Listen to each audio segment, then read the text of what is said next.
இந்த வீடியோவில் S3 பக்கெட்டில் ஸ்டாட்டிக் வெப்சைட் ஹோஸ்ட் பண்ணுறதுன்னு சொல்கிறாங்களே அப்படின்னா என்ன, அது எப்படி ஹோஸ்ட் பண்ணுறது அப்படின்றத பற்றி தான் பைட் பை பைட்டாக பார்க்க போகிறோம். நமக்கு இந்த டைட்டில் பார்த்த உடனே 2 டவுட் வரணும். ஒன்று வெப்சைட் ஹோஸ்டிங்னா என்ன, இன்னொன்று ஸ்டாட்டிக் வெப்சைட்னா என்ன. ஓகே, ஹோஸ்டிங்னா முதல்ல என்ன அப்படின்னு பார்த்துடலாம். ஹோஸ்டிங்னா ரொம்ப பெரிய விஷயம்லாம் கிடையாது, ரொம்ப சிம்பிளான ஒரு விஷயம் தான். நம்மளோட அப்ளிகேஷனை ஒரு சர்வரில் ரன் பண்ணுறது தான் ஹோஸ்டிங் அப்படின்னு சொல்கிறாங்க. இப்படி ஒரு சர்வரில் என்னோட அப்ளிகேஷனை ஹோஸ்ட் பண்ணுறது மூலமாக என்னோட அப்ளிகேஷனை உலகத்தில் இருக்கிற எல்லாருமே யூஸ் பண்ணிக்கலாம். ஃபார் எக்ஸாம்பிள், என்னோட ப்ரீவியஸ் வீடியோஸ் பார்த்துருந்தா உங்களுக்கு தெரிஞ்சிருக்கும். ஒரு EC2 இன்ஸ்டன்ஸில் என்னோட கால்குலேட்டர் அப்ளிகேஷனை நான் ஹோஸ்ட் பண்ணியிருப்பேன். அதை ப்ரௌசர்லேயே நான் ஆக்சஸ் பண்ணி காமிச்சிருப்பேன். இதுக்கு பேர் தான் ஹோஸ்டிங். ஸோ ஒரு அப்ளிகேஷனை ஹோஸ்ட் பண்ணுறதுக்கு நமக்கு சர்வர் அப்படின்ற ஒரு விஷயம் தேவை. பட் இந்த சர்வரே இல்லாமல் நம்ம S3லேயே நம்மளோட வெப்சைட்ஸ் எல்லாம் ஹோஸ்ட் பண்ணிக்கலாம் அப்படின்னு ஒரு ஆப்ஷன் கொடுத்துருக்காங்க. பட் ஒரு கண்டிஷன், ஸ்டாட்டிக் வெப்சைட்ஸை மட்டும்தான் நம்மளால் ஹோஸ்ட் பண்ண முடியும். ஓகே, இப்போ 2வது டவுட் வரும், ஸ்டாட்டிக் வெப்சைட்னா என்ன. இப்போ எக்ஸாம்பிளுக்கு நான் என்னோட லிங்க்டின் வெப்சைட்டை ஓப்பன் பண்ணேன்னு வைங்க. இப்போ இங்கே பார்த்தீங்கன்னா தெரியும், சிம்பிளிஃபைட் அப்படின்னு போட்டு வந்திருக்கு.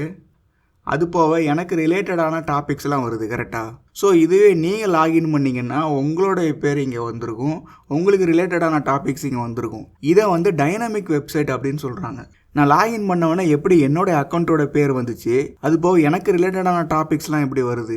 ஆக்சுவலி இவங்க என்னோட டீட்டெயில்ஸ் எல்லாத்தையுமே ஒரு இடத்துல ஸ்டோர் பண்ணி வச்சுருப்பாங்க. அதை தான் டேட்டா பேஸ் அப்படின்னு சொல்கிறாங்க. ஸோ நான் லாகின் பண்ணும்போது என்னுடைய நேம் வருது. ஸோ நீங்கள் லாகின் பண்ணிங்கன்னா உங்களோட நேம் வரும், உங்களுக்கு ஏற்ற கண்டென்ட்ஸ்லாம் வரும். இதுக்கு பேர் டைனமிக் வெப்சைட் அப்படின்னு சொல்லுவாங்க. டைனமிக் அப்படின்னா மாறும் அப்படின்னு அர்த்தம். அதாவது நான் லாகின் பண்ணும்போது எனக்கு ஏற்ற மாதிரி மாறும், நீங்கள் லாகின் பண்ணும்போது உங்களுக்கு ஏற்ற மாதிரி மாறுது கரெக்டாக. இதை டைனமிக் வெப்சைட் அப்படின்னு சொல்கிறாங்க. இதுக்கு அப்படியே ஆப்போசிட் தான் ஸ்டாட்டிக் வெப்சைட். அதாவது எதுவுமே மாறாது, யார் அந்த வெப்சைட்டை ஓப்பன் பண்ணாலுமே ஒரே மாதிரி தான் இருக்கும். அதுக்கு ரீசன் என்னன்னா, அது நம்மளோட டீட்டெயில்ஸ் எதுவுமே ஸ்டோர் பண்ணியிருக்காது. ஸோ டேட்டா பேஸு பேக்எண்ட் எதுவுமே இருக்காது, ஜஸ்ட் ப்ரௌசரில் ஒரு நிலையான ஒரு வெப்சைட் மட்டும் இருக்கும். இதை தான் ஸ்டாட்டிக் வெப்சைட் அப்படின்னு சொல்கிறாங்க. ஸ்டாட்டிக் அப்படின்னா நிலையான அப்படின்னு அர்த்தம். அண்ட் இப்போ இந்த வெப்சைட்டை பார்த்தீங்கன்னா இது ஒரு ஸ்டாட்டிக் வெப்சைட்டுக்கு ஒரு எக்ஸாம்பிள் மாதிரி. ஹாய் சிம்பிளிஃபைட் அப்படின்னு வரப்போகிறது கிடையாது, நீங்கள் லாகின் பண்ணிங்கன்னா உங்கள் பேர் வரப்போகிறது கிடையாது. எப்பயுமே ஒரே கண்டென்ட்டை தான் காமிச்சிக்கிட்டு இருக்கும் அது. ஸோ இதுதான் ஸ்டாட்டிக் வெப்சைட்டுக்கு ஒரு எக்ஸாம்பிள். இந்த மாதிரி ஸ்டாட்டிக் வெப்சைட்டை மட்டும்தான் நம்மளால் S3 சர்வரில் ஹோஸ்ட் பண்ண முடியும். ஸோ இப்போ ஹோஸ்டிங்னா என்னென்னு தெரிஞ்சிருச்சு, ஸ்டாட்டிக் வெப்சைட்னா என்னென்னு தெரிஞ்சிருச்சு கரெக்டாக. ஓகே, இப்போ நம்ம ஒரு வெப்சைட்டை ஒரு S3 பக்கெட்டில் ஹோஸ்ட் பண்ணிடுவோம். ஓகே, இப்போ நான் ஒரு பக்கெட் ஆல்ரெடி க்ரியேட் பண்ணி வச்சுருக்கேன். இதில் உங்கள் அப்ளிகேஷனோடைய HTML, JavaScript இந்த மாதிரி ஃபைலை நீங்கள் அப்லோட் பண்ணிக்கணும். ஃபஸ்ட்டு நம்மள்ட்ட ஆல்ரெடி ஒரு கால்குலேட்டர் அப்ளிகேஷன் இருக்குது. ஸோ நான் அதையே நான் அப்லோட் பண்ணிக்கிறேன்.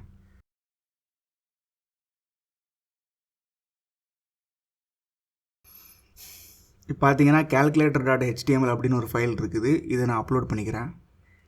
ஓகே, அப்லோட் ஆயிடுச்சு. உங்களோட பக்கெட் நீங்கள் நார்மலாக க்ரியேட் பண்ணும்போது ஒரு நார்மல் பக்கெட்டாக தான் இருக்கும். நம்ம தான் அதை ஸ்டாட்டிக் வெப்சைட்டை ஹோஸ்ட் பண்ணுற பக்கெட்டாக மாற்றணும். அதை மாற்றுறதுக்கு நம்ம ஃபஸ்ட்டு பக்கெட்டுக்குள்ளே போய்க்கிட்டோம். இப்போ நான் டெஸ்டிங் பக்கெட்டுக்குள்ளே போயிட்டேன்.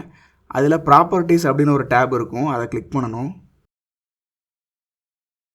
கீழே கடைசியில் வந்தீங்கன்னா ஸ்டாட்டிக் வெப்சைட் ஹோஸ்டிங் அப்படின்னு இருக்குது பார்த்தீங்களா. இதை எடிட் பண்ணி டிஃபால்ட்டாக டிசேபிளில் இருக்கும். ஸோ நம்ம அதை என்னேபிள் பண்ணணும். நீங்கள் என்னேபிள் பண்ண உடனே ஒரு ஆப்ஷன் கேட்கும், இண்டெக்ஸ் டாக்குமெண்ட்.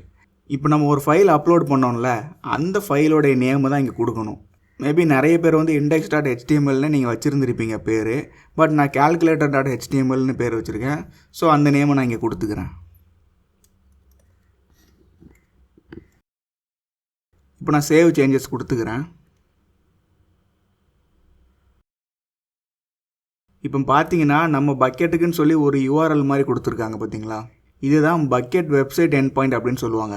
இந்த URL மூலமாக தான் நம்மளுடைய வெப்சைட்டை நம்மளால் ஆக்சஸ் பண்ண முடியும். ஓகே, நம்மளுடைய கால்குலேட்டர் அப்ளிகேஷனை ஆக்சஸ் பண்ணி பார்ப்போமா. பட் ஆக்சஸ் டினைட் அப்படின்னு வந்துருச்சு. நம்ம ஒரு வெப்சைட்டை ஹோஸ்ட் பண்ண முன்னாடி நம்ம ஒரு 2 விஷயம் பண்ணணும். ஒன்று, பப்ளிக் ஆக்சஸை ரிமூவ் பண்ணணும். இன்னொன்று, ஒரு பக்கெட் பாலிசி கொடுக்கணும். இந்த ஃபைலை ஆக்சஸ் பண்ணலாம் அப்படின்றதுக்கு ஒரு பாலிசி கொடுக்கணும். இந்த 2 விஷயம் பண்ணால் தான் நம்மளால் அந்த வெப்சைட்டை ஆக்சஸ் பண்ண முடியும். அதுக்கு நீங்கள் ஃபஸ்ட்டு இந்த பெர்மிஷன் அப்படின்னு இருக்குது இல்லை, பக்கெட்டுக்குள்ளே பெர்மிஷன் அப்படிங்கிற டேபுக்குள்ளே போய்க்கோங்க. இதில் இந்த பிளாக் பப்ளிக் ஆக்சஸ் அப்படின்னு இருக்குதா, இதில் என்ன சொல்லியிருக்கேன்னா எல்லா பப்ளிக் ஆக்சஸையும் பிளாக் பண்ணு அப்படின்னு சொன்னதை நான் ஆன் பண்ணி வச்சுருந்துருக்கேன். இதை ஃபஸ்ட்டு ரிமூவ் பண்ணணும். கன்ஃபார்ம் பண்ண சொல்லுது. ஸோ நான் கன்ஃபார்ம் கொடுத்துக்கிறேன்.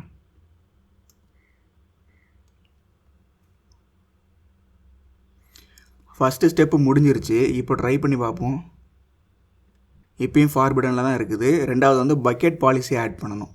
நீ அதே பெர்மிஷனில் கீழே வந்தீங்கன்னு வச்சுக்கோங்க, இங்கே பக்கெட் பாலிசின்னு ஒரு இது இருக்குதா, இந்த பக்கெட் பாலிசி எப்படி கொடுக்கணுன்னு ஆல்ரெடி நான் வீடியோ போட்டிருக்கேன். இந்த பக்கெட் பாலிசி பற்றி டெப்த்தாக தெரியணுன்னா அந்த வீடியோ பார்த்து தெரிஞ்சுக்கோங்க.